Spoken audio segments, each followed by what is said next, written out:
You become the idea.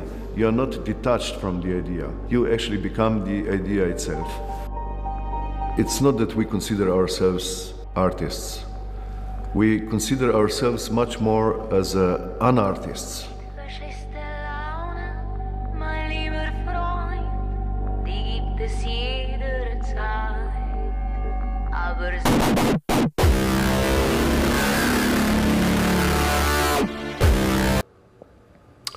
Social sculpture in itself, as a kind of machine that is a social sculpture.